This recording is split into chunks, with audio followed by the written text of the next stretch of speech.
कार्यक्रम शुरू कर रहे हैं और आज का जो विषय है वह विश्व निर्माण की सिद्धि। विश्व निर्माण की सिद्धि क्या है,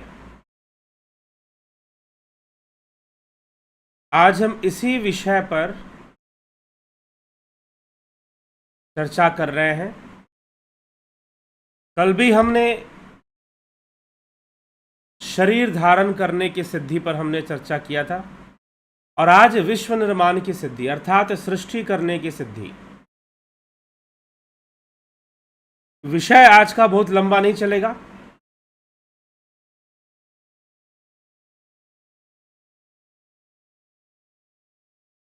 बाद में आपके कमेंट्स, आपके टिप्पणियों पर चर्चा की जाएगी। तो विश्व निर्माण की सिद्धि यह आ जाती है योगी के अंदर, शांभव योगी के अंदर। यह शांभव उपाय है, भैरव साधना का उपाय। इसे भैरव योगी भी बोलते हैं, शांभव योगी भी बोलते हैं। तो शांभव योगी के अंदर कैसे विश्व निर्माण की सिद्धि या सृष्टि करने की सिद्धि कहां से आ जाती है, तो इसके लिए क्या सूत्र है? सूत्र कहता है भूत संधान भूत पृथकत्व भूत संघटा। ध्यान से सुने, भूत संधान भूत पृथकत्व भूत संगठा। योगी भूत संधान करता मतलब पंचभूतों का संधान करता है, पंचभूतों में आत्मभाव कर लेता है, पंचभूतों में संयम कर लेता है और संयम से सिद्धि हो जाती है।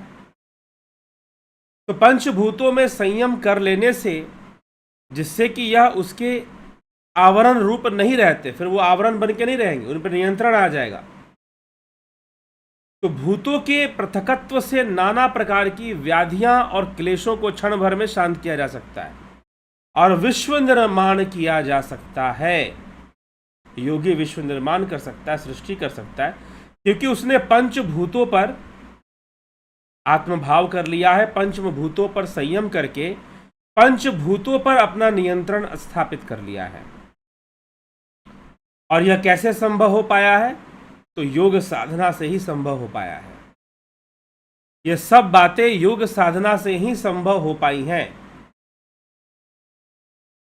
तो योग साधना से ऐसी चीजों को करके योगी पंचभूतों पे नियंत्रण करके, अब ये संयम करने का विषय है। संयम करते करते हम अपने श्वासों में संयम करते हैं, फिर संधि स्थान पे संयम करते हैं, फिर जो है इस तरह से योग अनुभूतियों में संयम करते हैं, नाद में संयम करते हैं, ज्योति दर्शन में संयम करते हैं।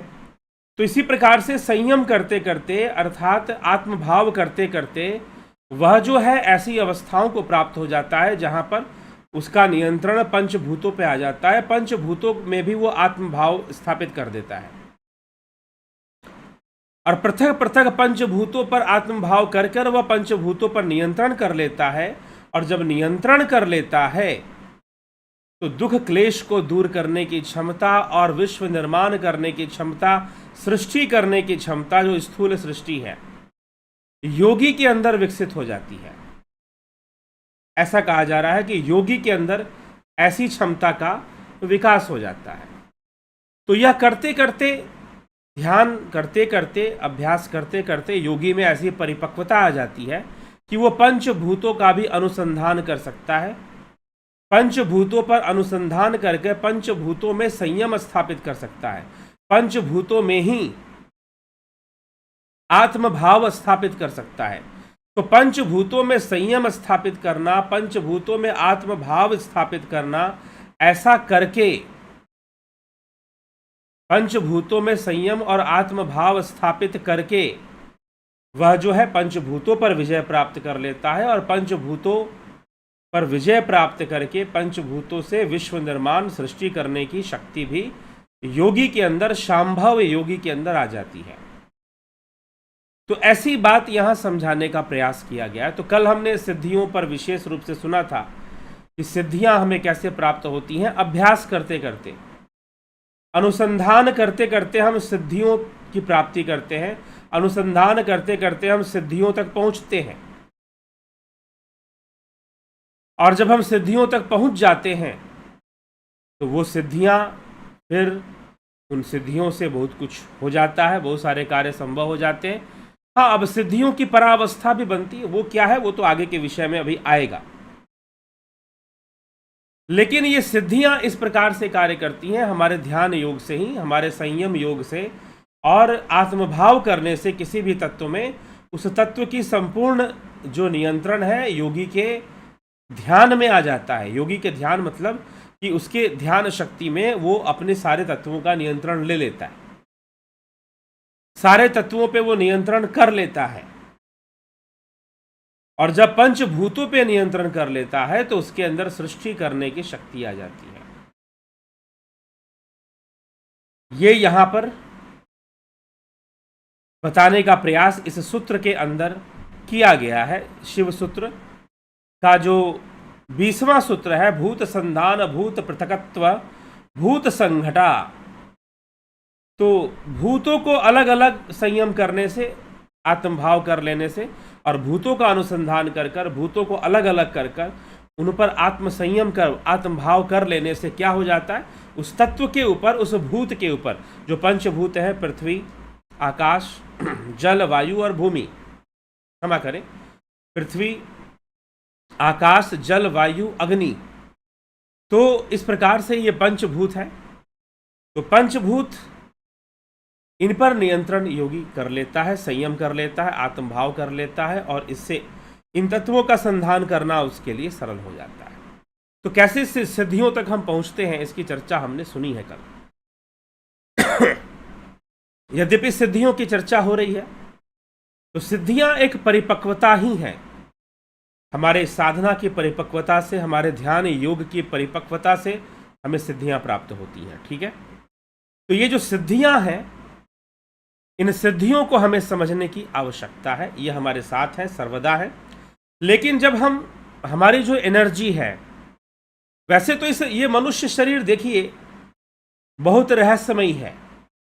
अगर आपसे ये कहा जाए कि आपके लिए दुनिया में सबसे रहस्यमयी व्यक्ति कौन है, who is the most mysterious person in life for you, आपके लिए जीवन में सबसे रहस्यमयी व्यक्ति कौन है, तो हो सकता है कि आप कुछ चरित्रों का नाम ले लें, इतिहास के कुछ महानुभावों का नाम ले लें, लेकिन सत्य ये है, आप जरा चारों तरफ ध्यान से देखो और अपने जीवन को देखो, अपने आप को देखो, आपको पता चलेगा कि आप स्वयं ही सबसे बड़े, अपने लिए, स्वयं के लिए, खुद के लिए आप स्वयं ही सबसे बड़े रहस्यमयी व्यक्ति नजर आएंगे। हम स्वयं ही अपने लिए सबसे बड़े रहस्यमयी व्यक्ति हैं। हम खुद ही नहीं जानते कि हमारे अंदर कैसी, कौन सी ऊर्जा है और कैसी ऊर्जा का विज्ञान काम करता है हमारे भीतर, हमारे अंतःकरण में, हमारे अंतः शरीर में कैसे ऊर्जा का विज्ञान कार्य करता है, ये हम खुद नहीं जानते। और कब हम क्या करते हैं, तो व्यक्ति अपने आप के लिए ही सबसे अधिक रहस्यमयी होता है, वह स्वयं के लिए ही सबसे अधिक रहस्यमयी होता है। तो हम स्वयं ही अपने लिए सबसे अधिक रहस्यमयी है, ये दिखाई पड़ता है, ये जान पड़ता है। फिर तो मनुष्य स्वयं ही अपना संधान करे, अपना अनुसंधान करे, जीवो अनुसंधान करे, आत्म अनुसंधान करे। आत्म अनुसंधान को ही आदिगुरु शंकराचार्य ने कहा कि भक्ति क्या है, तो आत्म अनुसंधान ही भक्ति है, विवेक चूड़ामणि के अंतर्गत। तो यह विषय आत्म अनुसंधान का है, सेल्फ एनालिसिस और आत्म अनुसंधान। लेकिन होता कैसे है, ये कोई सेल्फ एनालिसिस तो नहीं है, यह ध्यान योग से होता है। और जब ध्यान योग होता है तो सूक्ष्म तत्वों का साक्षात्कार होता है, सूक्ष्म रहस्य हमारे सामने प्रकट होने शुरू हो जाते हैं, और वो सूक्ष्म रहस्य प्रकट होकर हमें असीम शक्ति प्रदान करते हैं, और हम कई जीवन, फिर अपना जीवन को और बेहतर तरीके से हम जीते हैं। एक नया जीवन ही शुरू हो जाता है। सच पूछिए तो जब आपको ऐसा ज्ञान और ऐसी अनुभूतियां होती हैं तो एक नवीन जीवन ही प्रारंभ हो जाता है। उस नवीन जीवन को, उस नूतन जीवन को हमें समझने की आवश्यकता है, जिसमें कि हमारी चेतना की यात्रा जुड़ जाती है, जर्नी ऑफ कॉन्शियसनेस शुरू हो जाता है और हम आगे बढ़ना शुरू कर देते हैं और कई तरह की दिव्य अनुभूतियां हमारे जीवन में होनी शुरू कर देती हैं। तो ऊर्जा हमारे शरीर में काम कर रही है, कई बार वो व्यवस्थित नहीं होती, नकारात्मकता से भरी होती है। तो जो सिद्धि को देने वाली जो एनर्जी का फ्लो है, उसका हम अनुभव नहीं कर पाते, एक्सपीरियंस नहीं कर पाते। एक ध्यान योगी को कई तरह की दिव्य अनुभूतियां होती हैं, लेकिन वो दिव्य अनुभूतियां हम कब लाभ उठा पाएं उससे, जब हम सही समय पर उसका सदुपयोग करें उस ज्ञान का, तभी यह संभव है। तो समय सही होना चाहिए, नहीं तो गलत समय पर हो सकता है कि हम कोई ऊर्जा का अनुभव ना करें, ना सिद्धि का अनुभव करें। तो स्वयं को सही जगह पर रखने से हम बहुत सारे, फिर हमें ध्यान में भी सहयोग मिलता है, हमारा ध्यान योग भी बहुत बेहतर होता है और हम बहुत सारे अनुभव कर पाते हैं, बहुत सारे शक्तियों का अनुभव कर पाते हैं। ठीक है, तो जिज्ञासुओं यह सब विषय यहां पर आता है। तो हमें अब अपना, हम चाहते हैं कि हम भी कुछ सिद्धियों का अनुभव करें, तो प्रतिदिन एक ध्यान योग साधना हमें करनी ही चाहिए। बहुत सारी अनुभूतियां जीवन में आ सकती हैं और कई लोग बहुत तरह की अनुभूतियां करते हैं और अपना अनुभव बताते भी रहते हैं। तो चलिए, यही है कि हम भूतों को पर नियंत्रण कर कर हम विश्व निर्माण। अब इसमें कथा भी आती है कि विश्वामित्र जी ने कैसे त्रिशंकु के लिए एक नई सृष्टि कर दी थी, किस प्रकार से त्रिशंकु के लिए एक नई सृष्टि कर दी थी, ऐसी कथा आती है महाभारत में भी, पुराणों में भी। तो नई सृष्टि कर दी थी, नई ही सृष्टि बना दी। कैसे बना दी? तो योगी इसी यही मंत्र बता रहा है कि योगियों के अंदर कौन सी शक्ति होती है, कैसे आती है। भूत संधान भूत पृथकत्व भूत संगठा। भूत संधान करने से, भूतों को पृथक पृथक कर कर उनका संधान करने से भूतों से सृष्टि करने की क्षमता आ जाती है। सत्य का विकास हो जाता है, क्षमता शक्ति का विकास हो जाता है, सिद्धि का विकास हो जाता है। यही बात यहाँ पर बताने की कोशिश की गई है। तो हम भी साधना करेंगे, योग करेंगे, तभी जाकर हम ऐसे दिव्य अनुभूतियों से जुड़ पाएंगे और इनके मर्म को समझने, तो हमें लगेगा भाई ये कैसे संभव है, ये कैसे। तो भूतों से वो सृष्टि। अब यहां पर एक और बात, विश्व निर्माण मैंने टाइटल दिया है, वास्तव में यहां पर विश्व निर्माण शब्द का प्रयोग सूत्र में नहीं है। भूत संगठा अर्थात भूतों को संगठित करके एक नई सृष्टि करने की क्षमता योगी के अंदर आ जाती है, ये कहने का तात्पर्य है। इसीलिए क्योंकि जो भूतों को संगठित कर लेगा वो तो विश्व निर्माण कर लेगा। अब ये मत सोचिएगा कि विश्व निर्माण कर देगा मतलब कि वो पूरी दुनिया बदल के रख देगा और फिर जो है दुनिया जो है, जी नहीं। जो यह सेंसुअल वर्ल्ड है, जो यह इंद्रिय परिवर्तनशील इंद्रिय जगत है, यह सर्वदा परिवर्तनशील ही। अगर योगी भूतों का संधान कर कर, पृथक पृथक भूतों पर संयम कर कर, उन पर नियंत्रण कर कर अगर भूतों की संगठा कर देता है, भूतों को संगठित कर कर कुछ नई सृष्टि कर देता है, तो वह भी नश्वर ही होगी, वह भी नश्वर ही होगी, क्योंकि वह भी तो प्रपंच से बना है, पंचभूतों से बना है, तो वह भी नश्वर ही सृष्टि होगी। ये आप इसको समझिए। तो नश्वर सृष्टि या नश्वर सृष्टि ही होगी, चाहे भले ही वो योगी ने अपनी शक्ति से बनाया, लेकिन बना तो पंचभूतों से है। तो इसका मतलब ये नहीं कि भाई जो बाह्य प्रकृति, जो प्रकृति का जो सिद्धांत है या नियम है वो खत्म हो जाएगा, ऐसा कुछ होने वाला नहीं है। हाँ, योगी के अंदर, योगी ने प्रकृति पर एक नियंत्रण स्थापित कर लिया है, पंचभूतों पर नियंत्रण कर लिया है और उसको वो संगठित कर कर, पंचभूतों को अलग अलग उस पर नियंत्रण कर कर, उसको संगठित कर कर एक नई सृष्टि कर सकता है। तो जो भी करेगा वो प्राकृतिक सिद्धांत के अंतर्गत ही आएगा, नश्वरता के सिद्धांत के अंतर्गत ही आएगा, अगर वो ऐसी सृष्टि करता है तो। ठीक है, जैसे एक उदाहरण हमें पुराणों में मिलता है कि विश्वामित्र जी ने स्वर्ग, नवीन स्वर्ग ही बना दिया था त्रिशंकु के लिए, ऐसी कथा आती है।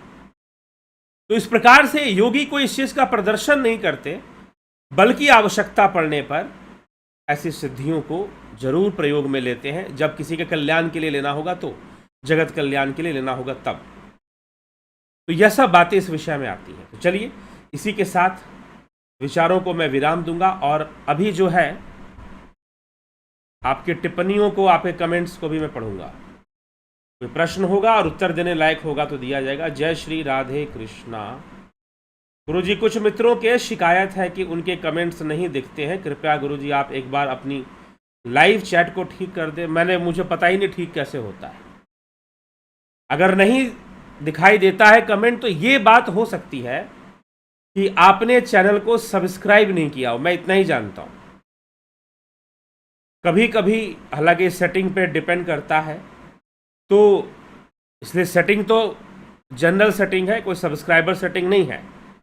लेकिन फिर भी ऐसा देखा गया है कि अगर आपने चैनल को सब्सक्राइब नहीं किया है तो उनमें से कई लोगों के कमेंट्स नहीं दिखते हैं।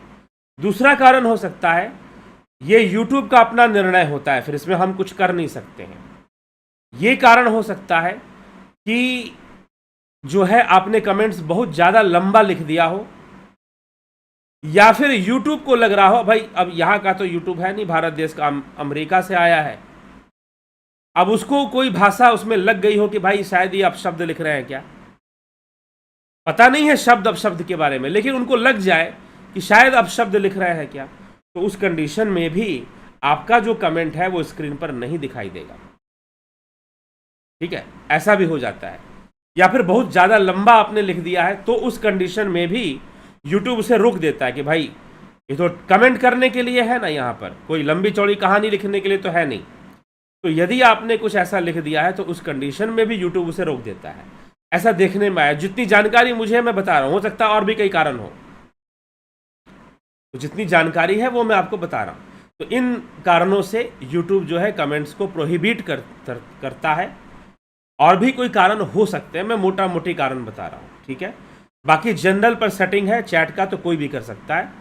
हाँ, ऐसा भी हो सकता है कि सब्सक्राइब नहीं किया है चैनल को आपने, उस कंडीशन में भी YouTube आपके कमेंट्स को रोक सकता है। ठीक है, तो चलिए ये भी हो सकता है, तो इसलिए सब्सक्राइब जरूर कर दें यदि आप रेगुलर कमेंट करते रहना चाहते हैं तो। चलिए, क्या जीव और शरीर दोनों ही पंच तत्वों से मिलकर बने हैं? जी हाँ, बिल्कुल। जीव की अवस्था ही शरीर है। जीव सूक्ष्म शरीर, स्थूल शरीर की अवस्था में रहता है, सूक्ष्म में भी रहता है, स्थूल में भी रहता है। जो सूक्ष्म शरीर है वो अपंचीकृत है, और जो स्थूल देह है वह पंचीकृत है। एक विशेष अनुपात में पंच तत्वों का मिलना ही पंचीकृत है। पीछे चर्चा हो चुकी है, पंचीकरण के सिद्धांत पर पीछे बताया जा चुका है कि कैसे सूक्ष्म से स्थूल शरीर का निर्माण होता है। तो सूक्ष्म से कैसे, तो पंचीकृत होते हुए तत्व जो है एक विशेष अनुपात में पंचीकृत होते हैं, और पंचीकृत होते हुए, पंचीकृत मतलब कि एक दूसरे से सिंक्रोनाइज होते हैं, जुड़ते हैं एक दूसरे से। तो एक विशेष अनुपात में, एक विशेष रेशियो में ऐसा होता है। उसी सिद्धांत को, उसी अनुपात को पंचीकरण का सिद्धांत कहा जाता है। तो पंचीकरण के सिद्धांत से स्थूल हो जाते हैं। तो जीव और शरीर दोनों ही पंच तत्वों से मिलकर बने हैं, बिल्कुल बने हैं। मन बुद्धि इंद्रियां जीव से अलग है, यह सब कुछ एक ही चीज है। मन बुद्धि इंद्रियां जीव का अंतःकरण है, सूक्ष्म शरीर का अंग है। पुर्यष्टक के ऊपर काफी चर्चा इस चैनल पे हो चुकी है। 8 तत्वों को बताया गया है कि इन 8 तत्वों से सूक्ष्म शरीर बनता है। तो जीव का जो सूक्ष्म शरीर है उसके अंग है मन बुद्धि चित्त अहंकार, पंचभूत, पंच ज्ञान इंद्रियां। ठीक, और मन बुद्धि चित्त अहंकार 4 के बाद 2 मिला दो 5 6 हो गया। फिर काम और कर्म दोनों को लिया गया है। काम मतलब यहां कामनाओं से मतलब है, कर्म जो हम करते हैं। तो अंतःकरण चतुष्टय, जिसको मन बुद्धि चित्त अहंकार कहते हैं, और पंचभूत और पंच इंद्रियां, ज्ञान इंद्रियों की बात यहां पर है, या फिर इंद्रियों को ही मात्र इंद्रिय शब्द का प्रयोग है वहां पर, उसमें ज्ञान इंद्रिय कर्म इंद्रिय सब आ गई। तो इंद्रियां हो गई और पंच तत्व हो गए, पंचभूत हो गए, ये 2 तत्व हुए। 4 अंतःकरण हो गए, 6 हो गया काम और कर्म, कामनाएं और कर्म 8। इन तत्वों से मिलकर सूक्ष्म शरीर बना हुआ है। तो जीव के अंग है ये सब। ये सब जीव के अंग है, इन्हीं में कर्म संस्कार टिकते हैं, तभी जीव टिकता है। अगर कर्मों संपूर्ण कर्मों से मुक्ति मिल जाए तो जीव ब्रह्म है, इसीलिए जीव को कभी ब्रह्म से अलग नहीं माना। परम पूज्य आदरणीय जगत नारायण जी, बिमला शाह जी, रविंद्र मकवाना जी, गंभीर शाह, कन्हई कुमार, श्वेता कुमारी, सविता नायक, रमेश पेशवानी, रूपलाल विश्वकर्मा, बिस्लाल बहादुर सिंह, गोविंद प्रसाद नीमा, माधुरी कोले, विष्णु चंद्र मौर्य, उषा श्रीवास्तव जी, राजू पाल जी, सरोज कृष्णानी जी, संदीप सरोहा, अशोक रावल, नभज्योतिनाथ जी, रामविलास जी, बहुत अभिनंदन आपका। योगेंद्र पंडित जी, अचित भाई पटेल, महेश मकवाना, भीखू कुचाड़िया, अशोक गोयल, रंजीत शाह, अमन कक्कर, दयानंद जी, राम गोपाल जांगीर जी, ठीक। राम को समझाने का प्रयास किया गया तो कल हमने स्थितियों पर विशेष रूप से सुना था इससे, ठीक है। भिखू कुचाड़िया, श्वेतारा सिन्हा, अशोक गोयल, रंजीत शाह, अमन कक्कर, दयानंद, राम गोपाल, शिव शर्मा, राम लखन राजपूत, राम विलास जी, पवन कुमार, राम प्रकाश, मनीष यादव, बलवंत सिंह गोहिल, ज्योति दत्ता जी। ओम नमः शिवाय, जय सिया राम, जय श्री कृष्ण। इस महान अनुष्ठान को सदा जय जयकार हो। बहुत बहुत आभार, आपका भी बहुत बहुत आभार ज्योति दत्ता जी। संजय कुमार, एके त्यागी, सुनिधि पाठक, बहुत अभिनंदन है आप सबका। नरसा राम जी, पंकज सोनी, रामविलास जी, ठीक है। सर, भूत कहाँ रहते हैं और उसका रूप कैसा होता है? भूत पंच तत्वों को यहाँ पर कहा गया, पंचभूत। पंच तत्व जो है जल, वायु, अग्नि और आकाश, पृथ्वी, ये पंच तत्व है, पंचभूत इनको कहा गया, ठीक है। तो इनकी चर्चा यहाँ पर की जा रही है, इन्हीं का पंचीकरण हो जाता है और पंचीकृत होकर यह जो है स्थूल सृष्टि करते हैं। स्थूल सृष्टि मतलब स्थूल रूप में जल है, स्थूल रूप में वायु, स्थूल रूप में अग्नि, स्थूल रूप में भूमि तत्व है, पृथ्वी तत्व है, स्थूल रूप में अग्नि तत्व है। तो इनकी सृष्टि होती है और फिर इनसे शरीर की सृष्टि हो जाती है। इसीलिए पंच तत्वों से शरीर बना है ऐसा कहा जाता है शास्त्रों के अंदर, कई ग्रंथों पुराणों में। तो चलिए इसी के साथ अभी जो है हम कार्यक्रम को विराम की ओर ले चलेंगे और कल फिर जो है मिलेंगे आपसे 9 बजे लाइव चर्चा में। चंद्रेश्वर पांडे जी, बहुत अभिनंदन है आपका। तो 9 बजे लाइव चर्चा में कल आपसे हम फिर से मिलते हैं और चर्चा को आगे बढ़ाते हुए शिव सूत्रों पर चर्चा आगे बढ़ेगी। शिव सूत्रों में अभी सांभव उपाय खत्म होगा, शाक्त उपाय शुरू होगा, तो शाक्त उपाय पे भी चर्चा होगी, ठीक। चलिए, बहुत बहुत अभिनंदन है आप सभी का, स्वागत है आप सभी का। तो इसी के साथ मैं विचारों को यहाँ विराम दूंगा और कल फिर मिलते हैं 9 बजे लाइव चर्चा में। बहुत बहुत आभार आप सभी का।